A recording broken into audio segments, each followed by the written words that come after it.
ஒரு elasticity flexibility கொடுக்கக்கூடிய பயிற்சி சக்கராசனம். அப்படியே நேராக வந்துருங்க. இப்போ வலது கையை மேலே தூக்குங்க. இடது பக்கமாக திரும்புகிறோம். இடது பக்கம் சக்கராசனம். நல்ல இடுப்பு திரும்பட்டும், உடம்பு நேராக இருக்கணும். அப்படியே பெண்ட் பண்ணுங்க.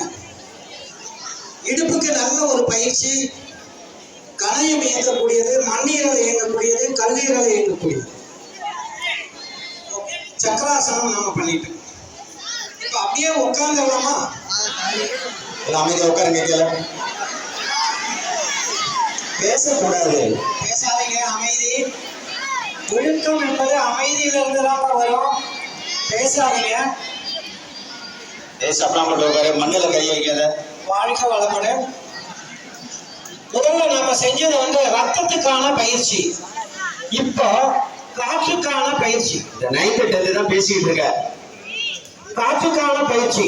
நம்ம நுரையீரலை நல்லா விரிச்சு சுருக்கும் போது உடம்புல ஆக்சிஜன் ஃப்ளோ நல்லா